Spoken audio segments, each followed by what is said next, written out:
नमस्कार दोस्तों, आपके अपने YouTube चैनल स्टडी विद राज में आप सभी का स्वागत है।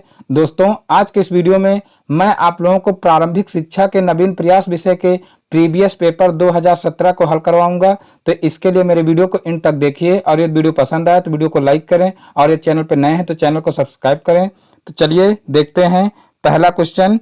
देखिए पहला क्वेश्चन है, राष्ट्रीय साक्षरता मिशन की स्थापना हुई थी। देखिए सारे वस्तुनिष्ठ प्रश्न हैं, यानी कि 1 से लेकर के और 15 तक वस्तुनिष्ठ प्रश्न हैं और उसके बाद फिर अति लघुत्तरीय क्वेश्चन होंगे और उसके बाद फिर लघुत्तरीय क्वेश्चन होंगे। तो यहाँ पर सबसे पहले वस्तुनिष्ठ यानी कि बहुविकल्पीय क्वेश्चन देखते हैं, जो कि शुरुआत के 15 क्वेश्चन होते हैं। तो देखिए सबसे पहला क्वेश्चन है इसमें, राष्ट्रीय साक्षरता मिशन की स्थापना हुई थी।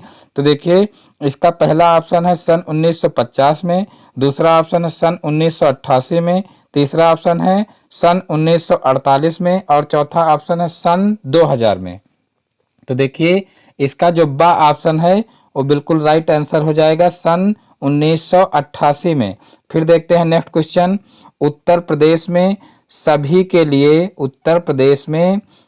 के लिए शिक्षा परियोजना लागू की गई। देखिए पहला ऑप्शन है 5 अक्टूबर 1993 से, दूसरा ऑप्शन है 20 जनवरी 1995 से, तीसरा ऑप्शन है 31 नवंबर 2000 से और चौथा ऑप्शन है 17 मई 1993 से।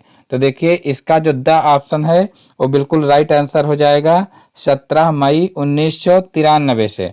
फिर देखते हैं नेक्स्ट क्वेश्चन, जब कोई बालक किसी भी अवस्था में प्राथमिक शिक्षा पूर्ण किए बिना ही विद्यालय छोड़कर चला जाता है तो यह कहलाता है।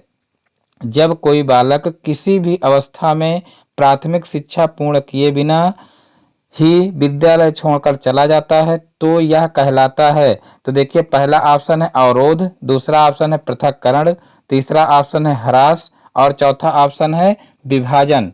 तो देखिए इसका जो सा ऑप्शन है वो बिल्कुल राइट हो जाएगा, ह्रास।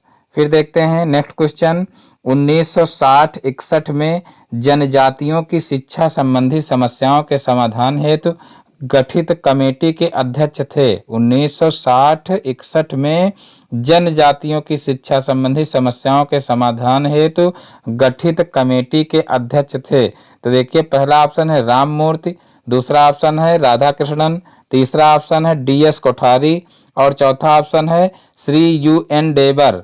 तो देखिए इसका कौन सा ऑप्शन सही हो जाएगा। तो देखिए इसका जो द ऑप्शन है वो बिल्कुल राइट हो जाएगा, श्री UN डेबर, श्री UN डेबर। फिर देखते हैं नेक्स्ट क्वेश्चन। तो देखिए नेक्स्ट क्वेश्चन है, राष्ट्रीय महिला शिक्षा समिति 1958 की अध्यक्ष थी। राष्ट्रीय महिला शिक्षा समिति 1958 की अध्यक्ष थी। तो देखिए पहला ऑप्शन है हंसा मेहता, दूसरा ऑप्शन है दुर्गाबाई देशमुख, तीसरा ऑप्शन है सुचेता कृपलानी और चौथा ऑप्शन है आचार्य राममूर्ति। तो देखिए इसका कौन सा ऑप्शन सही हो जाएगा। तो देखिए इसका जो बा ऑप्शन है वो बिल्कुल राइट हो जाएगा, यानी कि दुर्गाबाई देशमुख, दुर्गाबाई देशमुख।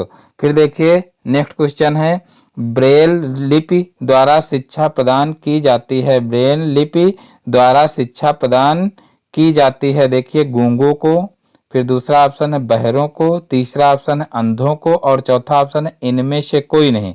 तो देखिए इसका जो सा ऑप्शन है बिल्कुल राइट हो जाएगा, अंधों को। ब्रेल लिपि द्वारा शिक्षा प्रदान की जाती है किसको, अंधों को। तो इसका जो सा ऑप्शन है बिल्कुल राइट हो जाएगा। फिर देखते हैं नेक्स्ट क्वेश्चन, उत्तर प्रदेश में जिला प्राथमिक शिक्षा का कार्यक्रम प्रारंभ किया गया था। उत्तर प्रदेश में जिला प्राथमिक शिक्षा का कार्यक्रम प्रारंभ किया गया था। कब प्रारंभ किया गया था। तो देखिए पहला ऑप्शन है 1965-66 में, दूसरा ऑप्शन है 1997-98 में, तीसरा ऑप्शन है सन 1990-91 में और चौथा ऑप्शन है सन 2000 में। तो देखिए इसका जो बा ऑप्शन है वो बिल्कुल राइट हो जाएगा, 1997-98 में। अब देखते हैं नेक्स्ट क्वेश्चन। तो देखिए नेक्स्ट क्वेश्चन है, शिक्षा में अपव्यय तथा अवरोधन पर अपना सुझाव दिया था। शिक्षा में अपव्यय तथा अवरोधन पर अपना सुझाव दिया था। देखिए पहला ऑप्शन है हटांग समिति ने, देखिए पहला ऑप्शन है हटांग समिति ने, फिर दूसरा ऑप्शन है कोठारी आयोग, फिर तीसरा ऑप्शन है राधा कृष्णन आयोग और चौथा ऑप्शन है उड के घोषणा पत्र।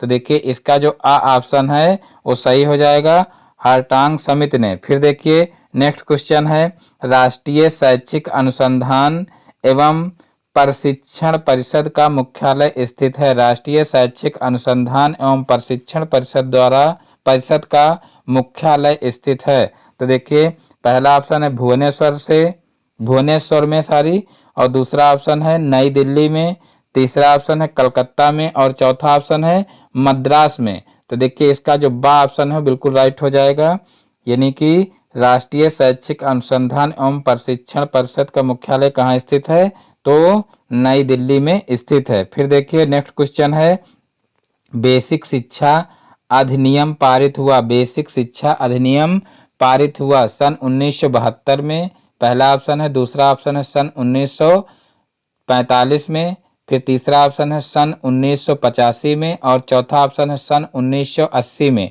तो देखिए इसका जो आ ऑप्शन है वो बिल्कुल राइट आंसर हो जाएगा, सन 1972 में। फिर देखिए नेक्स्ट क्वेश्चन है, शिक्षकों हेतु राष्ट्रीय पुरस्कार का प्रारंभ किया गया। शिक्षकों हेतु राष्ट्रीय पुरस्कार का प्रारंभ किया गया। तो देखिए पहला ऑप्शन है सन 1958 में, दूसरा ऑप्शन है सन 1980 में, तीसरा ऑप्शन है सन 2001 में, और फिर चौथा ऑप्शन है सन 1985 में। तो देखिए इसका कौन सा आंसर सही हो जाएगा, तो देखिए इसका जो आ ऑप्शन है बिल्कुल राइट हो जाएगा, सन 1958 में। फिर देखते हैं नेक्स्ट क्वेश्चन, बच्चों के लिए निःशुल्क एवं अनिवार्य शिक्षा का प्रावधान संविधान की किस धारा में किया जाए वह है, यानी कि जिस धारा में किया जाए वह है। बच्चों के लिए निःशुल्क एवं अनिवार्य शिक्षा का प्रावधान संविधान की जिस धारा में किया जाए वह है, तो वह कौन सी धारा है। तो देखिए पहला ऑप्शन है धारा 25 में, दूसरा ऑप्शन है धारा 23 में, और तीसरा ऑप्शन है धारा 45 में, और फिर चौथा ऑप्शन है धारा 35 में। तो देखिए इसका कौन सा ऑप्शन सही हो जाएगा, तो देखिए इसका जो सा ऑप्शन है वो राइट हो जाएगा, यानी कि धारा 45 में। फिर देखिए नेक्स्ट क्वेश्चन है, निम्नलिखित में से कौन सी योजना का शुभारंभ 15 अगस्त 1995 से किया गया था। निम्नलिखित में से कौन सी योजना का शुभारंभ 15 अगस्त 1995 से किया गया था। तो देखिए पहला ऑप्शन है सर्व शिक्षा अभियान, दूसरा ऑप्शन है पोषाहार वितरण योजना, तीसरा ऑप्शन है राष्ट्रीय साक्षरता मिशन, और चौथा ऑप्शन है DPEP। तो देखिए इसका जो बा ऑप्शन है वो बिल्कुल राइट आंसर हो जाएगा, पोषाहार वितरण योजना। फिर देखिए नेक्स्ट क्वेश्चन है, भारतीय शिक्षा का महाधिकार पत्र कहा जाता है। भारतीय शिक्षा का महाधिकार पत्र कहा जाता है। तो देखिए पहला ऑप्शन है उड के घोषणा पत्र को, दूसरा ऑप्शन है सॉनजॉन्ट को, और फिर देखिए तीसरा ऑप्शन है कजैन योजना को, और चौथा ऑप्शन है इनमें से कोई नहीं। तो देखिए इसका कौन सा ऑप्शन सही हो जाएगा, तो देखिए इसका जो आ ऑप्शन है वो सही हो जाएगा, उड के घोषणा पत्र को, उड के घोषणा पत्र को। फिर देखिए नेक्स्ट क्वेश्चन है, कोठारी आयोग ने बालिका शिक्षा संबंधी सुझाव दिया था। कोठारी आयोग ने बालिका शिक्षा संबंधी सुझाव दिया था। तो देखिए पहला ऑप्शन है लोकमत निर्माण का, दूसरा ऑप्शन है अंशकालिक रोजगार की व्यवस्था, तीसरा ऑप्शन है मुफ्त पाठ्य सामग्री की व्यवस्था, और चौथा ऑप्शन है उपर्युक्त में से सभी का। तो देखिए इसका जो द ऑप्शन है वो सही हो जाएगा, उपर्युक्त में से सभी का। तो देखिए इस प्रकार से सभी बहुविकल्पीय क्वेश्चन समाप्त हो गए हैं। अब देखते हैं अतिलघुत्तरीय प्रश्न। तो देखिए अतिलघुत्तरीय प्रश्न का पहला क्वेश्चन है, देखिए न्यूनतम अधिगम स्तर से आप क्या समझते हैं। न्यूनतम अधिगम स्तर से आप क्या समझते हैं। तो देखिए इसका आंसर हो जाएगा, न्यूनतम अधिगम स्तर 3 शब्दों के योग से बना है, जिसका अर्थ है, देखिए पहला है न्यूनतम। तो देखिए न्यूनतम का क्या अर्थ है, न्यूनतम शब्द का अभिप्राय कौशलता के उस अंश से है जो किसी निश्चित कक्षा के विद्यार्थियों द्वारा निश्चित समय में अर्जित किया जाता है। आगे देखिए अब देखते हैं नंबर 2 अधिगम का अर्थ। तो देखिए अधिगम शब्द का अर्थ है सीखना, अर्थात बालक के व्यवहार से ऐसे परिवर्तन, बालक के व्यवहार में ऐसे परिवर्तन जिससे वह स्वयं को समाज में समायोजित कर सके। अधिगम का शब्द का क्या अर्थ हो जाएगा? सीखना, अर्थात बालक के व्यवहार में ऐसे परिवर्तन जिससे वह स्वयं को समाज में समायोजित कर सके। फिर देखिए थर्ड पॉइंट है स्तर। तो देखिए स्तर शब्द का अभिप्राय उस स्थिति से है जिसमें निश्चित समय ने उपलब्धि प्राप्त करना है। स्तर शब्द का अभिप्राय उस स्थिति से है जिसमें निश्चित समय में उपलब्धि प्राप्त करना है। फिर देखिए नेक्स्ट है न्यूनतम अधिगम स्तर की परिभाषा। देखिए न्यूनतम अधिगम स्तर एक ऐसी प्रक्रिया है जिसमें यह निर्धारित किया जाता है कि बच्चे को अमुक या किसी निश्चित स्तर पर कम से कम कितना सीखना चाहिए। न्यूनतम अधिगम स्तर एक ऐसी प्रक्रिया है जिसमें यह निर्धारित किया जाता है कि बच्चे को अमुक या किसी निश्चित स्तर पर कम से कम कितना सीखना चाहिए। तो देखिए अब नेक्स्ट क्वेश्चन है महिला समाख्या कार्यक्रम क्या है? महिला समाख्या कार्यक्रम क्या है? तो देखिए इसका उत्तर हो जाएगा महिला समाख्या कार्यक्रम राष्ट्रीय शिक्षा नीति के अनुरूप महिला समाख्या योजना ग्रामीण क्षेत्रों में खासकर सामाजिक आर्थिक रूप से पिछड़े समूहों की महिलाओं की शिक्षा तथा उनके सशक्तिकरण के लिए 1989 में शुरू की गई। महिला समाख्या कार्यक्रम का उद्देश्य समानता हासिल करने के लिए महिलाओं की शिक्षा हेतु एक ऐसे माहौल का सृजन करना है जिसमें महिलाएं ज्ञान तथा सूचना प्राप्त कर अपने और अपने समाज के विकास में सकारात्मक भूमिका अदा करने के लिए सशक्त बने। इस समय यह कार्यक्रम 10 राज्यों यानी आंध्र प्रदेश, असम, बिहार, छत्तीसगढ़, झारखंड, कर्नाटक, केरल, गुजरात, उत्तर प्रदेश तथा उत्तराखंड के 126 जिलों में कार्यान्वित किया जा रहा है। फिर देखिए नेक्स्ट क्वेश्चन है ऑपरेशन ब्लैक बोर्ड योजना को लागू किए जाने का क्या उद्देश्य है? बहुत इंपॉर्टेंट क्वेश्चन है। ऑपरेशन ब्लैक बोर्ड योजना को लागू किए जाने का क्या उद्देश्य है? तो देखिए ऑपरेशन ब्लैक बोर्ड योजना देखिए राष्ट्रीय शिक्षा नीति 1986 में प्राथमिक शिक्षा को आवश्यक मानते हुए ह्रास एवं अवरोध की समस्या को कम करने के उद्देश्य से शैक्षिक वातावरण को पर्याप्त समुन्नत बनाने एवं शिक्षा में गुणात्मक सुधार लाने पर विशेष बल दिया गया। विद्यालयों के अनाकर्षक वातावरण, अरुचिकर पाठ्यक्रम, अपर्याप्त भवनों, पाठ्य सामग्री एवं खेल सामग्री आदि में सुधार लाने की दृष्टि से राज्य सरकार एवं शिक्षा विभाग द्वारा अनेक प्रयास किए जा रहे हैं। इसी उद्देश्य से राष्ट्रीय शिक्षा नीति सन 1986 की कार्य योजना में ऑपरेशन ब्लैक बोर्ड अभियान चलाने की संकल्पना की गई। फिर देखते हैं उद्देश्य। तो देखिए इस योजना का उद्देश्य प्राथमिक स्कूलों में पाठ्य सामग्री तथा शिक्षण उपकरण जैसी न्यूनतम आवश्यक सुविधाओं की व्यवस्था सुनिश्चित करना है। फिर देखिए ओबीबी के अंतर्गत न्यूनतम सुविधाएं प्रदान की गई। देखिए कौन कौन सी सुविधाएं प्रदान की गई? तो 2 बड़े पक्के कमरे जिनमें सामने बरामदा हो। फिर दूसरा है कम से कम 2 अध्यापकों की नियुक्ति जिसमें 1 महिला हो। फिर देखिए तीसरा है खिलौने, श्यामपट्ट, नक्शे, पुस्तकालय के लिए पुस्तकों तथा शिक्षण अधिगम सामग्री। फिर देखिए आगे। तो देखिए आगे है नेक्स्ट क्वेश्चन नंबर 19 है शिक्षा में अपव्यय एवं अवरोधन से आप क्या समझते हैं? शिक्षा में अपव्यय एवं अवरोधन से आप क्या समझते हैं? तो देखिए अपव्यय से हमारा तात्पर्य है प्राथमिक शिक्षा पूरी किए बिना ही प्राथमिक शिक्षा के किसी स्तर से विद्यालय छोड़ देना है। फिर देखिए इस प्रकार अपव्यय उम्र, श्रम, शक्ति, प्रयास तथा अभिभावकों के धन की क्षति होती है जो बालक के प्राथमिक शिक्षा के पूर्ण न करने के कारण होती है। देखिए अपव्यय का क्या मतलब होता है कि हमारा तात्पर्य अपव्यय से है कि प्राथमिक शिक्षा पूरी किए बिना ही प्राथमिक शिक्षा के किसी स्तर से विद्यालय छोड़ देना।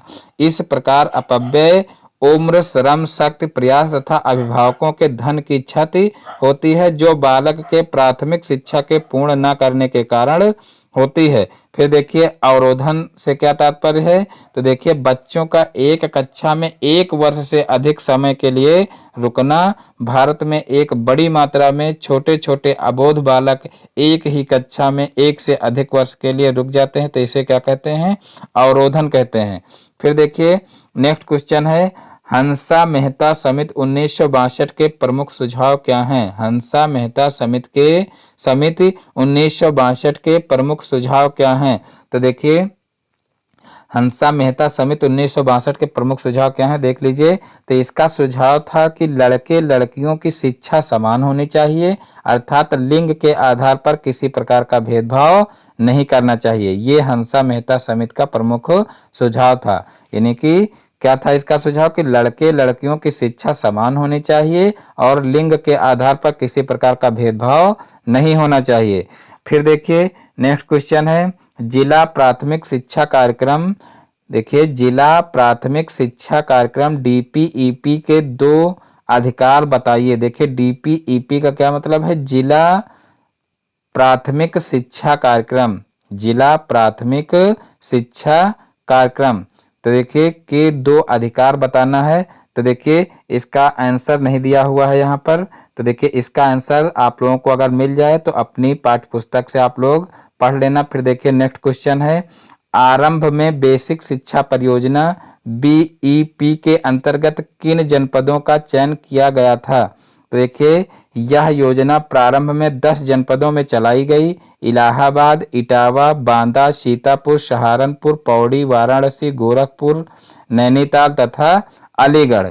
फिर देखते हैं नेक्स्ट क्वेश्चन, अभिनव बालिका शिक्षा परियोजना के 2 उद्देश्य बताइए। अभिनव बालिका शिक्षा के परियोजना के 2 उद्देश्य बताइए।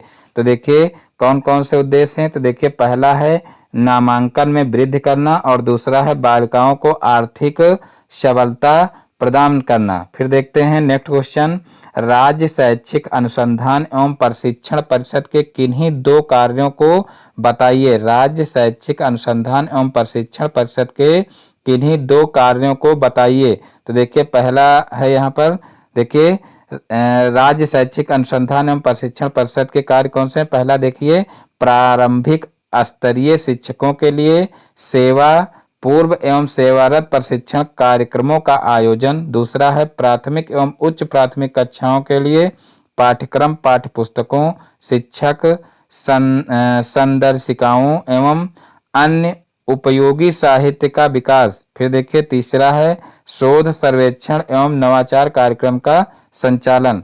तो देखिए यहाँ से आप लोग क्वेश्चन क्लियर कर लीजिए और आपके पास अगर पाठ्य पुस्तक कोई हो, यानी कि आप कोई सीरीज लिए हों या कोई बुक आपके पास हो, तो उससे ये आंसर आप लोग याद कर सकते हैं, क्योंकि यहाँ पर सारे आंसर आप लोगों को नहीं दिए गए हैं, क्योंकि सारे आंसर जो है देने से यहाँ पर जो है पेपर ये बहुत लंबा हो जाएगा।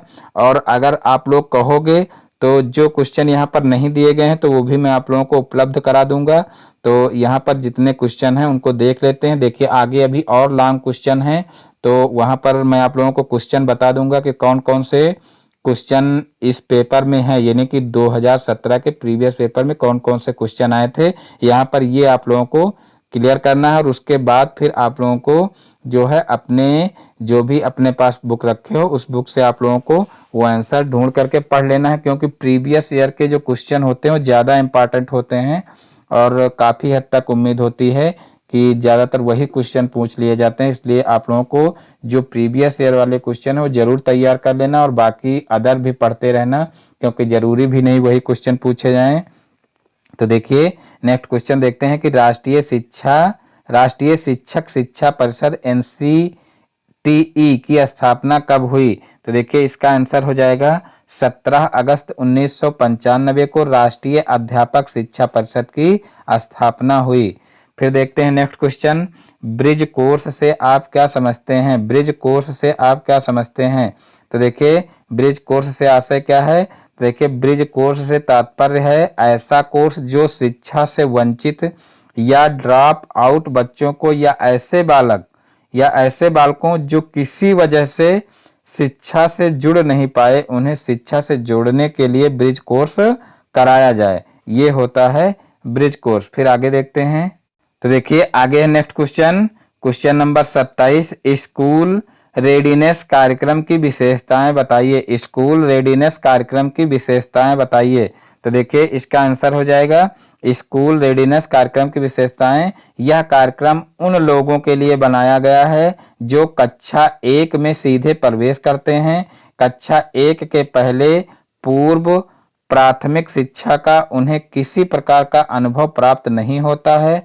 बालकों को प्रारंभिक 6 सप्ताह से 2 माह तक की अवधि तक बालकों की पूर्व प्राथमिक शिक्षा के अनुभव प्रदान किए जाते हैं और उन्हें विद्यालय के लिए तैयार किया जाता है। फिर देखिए नेक्स्ट क्वेश्चन है, मैकाले के निस्यंदन सिद्धांत से आप क्या समझते हैं। मैकाले के निस्यंदन सिद्धांत से आप क्या समझते हैं। तो देखिए निस्यंदन सिद्धांत क्या है, तो इस सिद्धांत के अनुसार शिक्षा की व्यवस्था केवल उच्च वर्ग के व्यक्तियों के लिए की जाए, जहां से वह स्वतः ही धीरे धीरे छनकर निम्न वर्ग तक पहुंच जाएगी।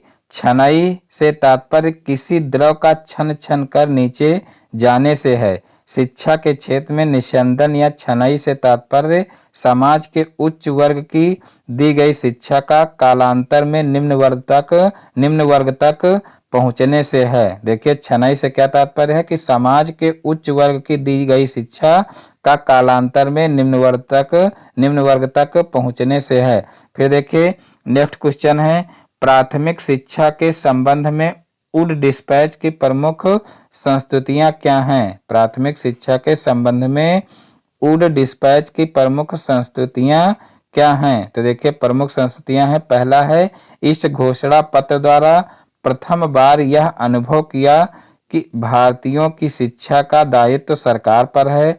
दूसरा है शिक्षा में छनाई के सिद्धांत को अस्वीकार कर दिया गया और जन शिक्षा के प्रसार पर बल दिया गया। फिर देखिए तीसरा पॉइंट है शिक्षा प्राप्त के लिए निर्धन छात्रों को छात्रवृत्तियां देने की सिफारिश की गई। फिर देखिए नेक्स्ट क्वेश्चन है, जिला शिक्षा एवं प्रशिक्षण संस्थान की स्थापना किस शिक्षा आयोग की संस्तुति पर हुई। तो देखिए इसका आंसर हो जाएगा डायट की स्थापना। देखिए जिला शिक्षा प्रशिक्षण संस्थान क्या है, डायट। तो देखिए डायट की स्थापना कब हुई, राष्ट्रीय शिक्षा नीति 1986 के द्वारा निर्धारित रणनीति के अंतर्गत अक्टूबर 1987 में प्रत्येक जिला स्तर पर जिला शिक्षा एवं प्रशिक्षण संस्थानों की स्थापना का कार्य प्रारंभ हुआ। अब देख लेते हैं लघु उत्तरीय प्रश्न। तो देखिए लघु उत्तरीय प्रश्न का पहला क्वेश्चन है, लॉर्ड कर्जन की शिक्षा नीति 1904 में प्राथमिक शिक्षा के संबंध में क्या निर्णय लिए गए। तो देखिए इसका आंसर हो जाएगा, देखिए पहला पॉइंट है पाठ्यक्रम में लिखने पढ़ने के साथ कृषि की भी शिक्षा दी जाए। और देखिए दूसरा पॉइंट है अध्यापकों को प्रशिक्षण की समुचित व्यवस्था हो, अधिक प्रशिक्षण विद्यालय खोले जाएं। इस प्रकार लॉर्ड कर्जन ने प्राथमिक विद्यालयों के आर्थिक सहायता, शिक्षक प्रशिक्षण की व्यवस्था और पाठ्यक्रम में सुधार लाकर प्राथमिक शिक्षा की उन्नति के प्रयास किए। तो देखिए नेक्स्ट क्वेश्चन है आगे, भारत में अनिवार्य एवं निःशुल्क प्राथमिक शिक्षा के संदर्भ में संवैधानिक निर्देश क्या हैं। भारत में अनिवार्य एवं निःशुल्क प्राथमिक शिक्षा के संदर्भ में संवैधानिक निर्देश क्या हैं। तो देखिए इसका उत्तर हो जाएगा निःशुल्क एवं अनिवार्य शिक्षा। देखिए धारा 45 के अनुसार राज्य के इस संविधान के लागू होने के समय से 10 वर्ष के अंतर्गत सभी बच्चों के लिए जब तक वह 14 वर्ष के नहीं हो जाते निःशुल्क एवं अनिवार्य शिक्षा प्रदान करने का प्रयास करेगा। फिर देखते हैं नेक्स्ट क्वेश्चन, प्राथमिक शिक्षा की प्रमुख समस्याओं का उल्लेख कीजिए। तो देखिए इसका उत्तर हो जाएगा प्राथमिक शिक्षा की प्रमुख समस्याएं निम्नलिखित हैं।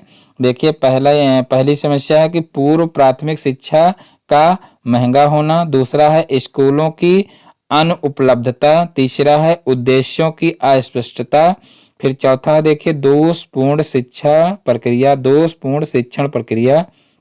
और फिर 5वां पॉइंट है अप्रशिक्षित एवं स्नेह विहीन अध्यापक। और फिर 6वां है अनुसंधान एवं नवाचारों की कमी इत्यादि।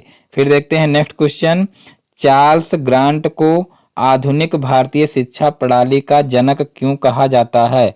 चार्ल्स ग्रांट को आधुनिक भारतीय शिक्षा प्रणाली का जनक क्यों कहा जाता है? तो देखिए इसका उत्तर हो जाएगा, चार्ल्स ग्रांट को आधुनिक शिक्षा का जन्मदाता कहा जाता है क्योंकि भारत में शिक्षा के प्रसार पर चार्ल्स ने सबसे अधिक जोर दिया। उसकी धारणा थी कि इससे भारतीयों के विचारों में बदलाव आएगा और वह ईसाई धर्म के अनुयायी बन जाएंगे। उसने हिंदू और मुसलमानों की अज्ञानता का वर्णन अपनी पुस्तक में किया और 5 सूत्रीय योजना प्रस्तुत की। तो देखिए 5 सूत्रीय योजना कौन थी? तो देखिए पहला पॉइंट है भारत में विद्यालय की स्थापना करना, दूसरा है अंग्रेजी माध्यम से शिक्षा प्रदान करना, तीसरा है अंग्रेजी साहित्य की शिक्षा देना, और चौथा है ईसाई धर्म का प्रचार करना, और पांचवा है पाश्चात्य ज्ञान व विज्ञान का प्रचार करना। फिर देखते हैं next question, operation black board के अंतर्गत दी जाने वाली सामग्री का वर्णन कीजिए। 35 नंबर क्वेश्चन है, ऑपरेशन ब्लैक बोर्ड के अंतर्गत दी जाने वाली सामग्री का वर्णन कीजिए। तो देखिए इसका उत्तर हो जाएगा, ऑपरेशन ब्लैक बोर्ड में दी जाने वाली सामग्री, देखिए पहला पॉइंट है मुद्रित सामग्री और दूसरा है गैर मुद्रित सामग्री। तो देखिए मुद्रित सामग्री कौन सी हैं? तो देखिए पहला है अध्यापकों का विस्तृत अभिविन्यास कार्यक्रम, दूसरा है बोधात्मक पैकेज खंड, और फिर तीसरा है बोधात्मक पैकेज खंड 1। फिर देखिए तीसरा पॉइंट है क्रियाशील पैकेज खंड 2। फिर देखिए गैर मुद्रित सामग्री कौन से हैं? तो देखिए ब्लॉक, पहेलियां, खेल खिलौने, टाइल्स एवं पट्टियां, फुटबॉल, प्राथमिक विज्ञान किट, लघु औजार किट, गणित किट, पुस्तकें, कक्षा का सामान, कुर्सी मेज चटाइयां, बक्से, ब्लैक बोर्ड। फिर आगे देखते हैं नेक्स्ट क्वेश्चन। फिर देखिए नेक्स्ट क्वेश्चन है प्राथमिक विद्यालयों में विद्यालय प्रबंध समिति के गठन एवं कार्यों का वर्णन कीजिए। प्राथमिक विद्यालयों में विद्यालय प्रबंध समिति के गठन एवं कार्यों का वर्णन कीजिए। तो देखिए इसका भी आंसर दिया हुआ है, तो आप लोग देखिए पीडीएफ आप लोगों को टेलीग्राम से मिल जाएगी, वहां से आप लोग जो है सारे आंसर याद कर सकते हैं पीडीएफ डाउनलोड करके। फिर देख लेते हैं अगला क्वेश्चन कौन सा है। तो देखिए अगला क्वेश्चन है भारत में आधुनिक अंग्रेजी शिक्षा प्रणाली के विकास में ईसाई मिशनरियों के योगदान का वर्णन कीजिए। ये भी इम्पोर्टेंट क्वेश्चन है। देखिए प्रीवियस ईयर में जितने भी क्वेश्चन आए हुए हैं सब इम्पोर्टेंट क्वेश्चन हैं, तो आप लोग जो है इनको जरूर पढ़ लेना। फिर नेक्स्ट क्वेश्चन भी देख लेते हैं। देखिए 38 नंबर क्वेश्चन है, निःशुल्क एवं अनिवार्य बाल शिक्षा अधिकार अधिनियम 9 की प्रमुख बातों का वर्णन कीजिए। निःशुल्क एवं अनिवार्य बाल शिक्षा अधिकार अधिनियम 9 की प्रमुख बातों का वर्णन कीजिए। फिर नेक्स्ट क्वेश्चन देख लेते हैं। तो देखिए नेक्स्ट क्वेश्चन है सेवारत अध्यापकों का विस्तृत अभिविन्यास कार्यक्रम। देखिए पी मोस्ट की मुख्य बातों का वर्णन कीजिए। सेवारत अध्यापकों का विस्तृत अभिविन्यास कार्यक्रम पी मोस्ट की मुख्य बातों का वर्णन कीजिए। भी इंपॉर्टेंट क्वेश्चन है, इसको भी आप लोग पढ़ लेना। फिर देखते हैं नेक्स्ट क्वेश्चन, और लास्ट क्वेश्चन भी यही है, जिला शिक्षा एवं प्रशिक्षण संस्थान जिसको डायट बोलते हैं के प्रमुख कार्यों का उल्लेख कीजिए। तो देखिए इनको आप लोग विस्तार से पढ़ लेना। तो यहाँ पर देखिए डाइट के प्रमुख कार्य कौन कौन से हम बता रहे हैं आप लोगों को। देखिए सेवा पूर्व शिक्षकों का प्रशिक्षण देना, दूसरा है संदर्भ व्यक्तियों को प्रशिक्षित करना, फिर देखिए तीसरा है सेवारत प्रशिक्षण की व्यवस्था करना, और चौथा है ब्लॉक संसाधन केंद्रों को शैक्षिक सहयोग प्रदान करना। फिर देखिए पांचवा है न्याय पंचायत संसाधन केंद्रों यानी कि संकुलों को शैक्षिक सहयोग प्रदान करना। फिर छठवां है विद्यालयों के प्रधानाध्यापकों के लिए संस्थागत नियोजन और प्रबंधन का कार्यक्रम संचालित करना। फिर देखिए सातवां पॉइंट है स्थानीय आवश्यकता अनुसार पाठ्यक्रम निर्माण, शिक्षण अधिगम सामग्री विकास, प्रशिक्षण, मूल्यांकन आदि के विकास हेतु कार्यशालाओं एवं विचार गोष्ठियों का आयोजन करना। फिर देखिए आठवां पॉइंट है सर्व शिक्षा अभियान को सफल बनाने में सहयोग करना। तथा प्रशिक्षण की व्यवस्था करना। तो इस प्रकार से देखिए प्रीवियस ईयर 2017 का पूरा पेपर सॉल्व करवा दिया गया है। तो इसका पीडीएफ आप लोगों को टेलीग्राम से मिल जाएगा, तो वहां से आप लोग पीडीएफ डाउनलोड करके भी इसको पढ़ सकते हैं। तो देखिए मैं उम्मीद करता हूं कि आप लोगों को ये वीडियो पसंद आया होगा। वीडियो पसंद आया हो तो वीडियो को लाइक करें, और ये चैनल पर नए हैं तो चैनल को सब्सक्राइब करें और बेल आइकन को भी प्रेस कर लें, जिससे हमारे आगे आने वाले वीडियो का नोटिफिकेशन आपके मोबाइल पर सबसे पहले पहुंचे। फिर मिलते हैं अपने नेक्स्ट वीडियो में एक नए टॉपिक के साथ में। तब तक के लिए जय हिंद, जय भारत।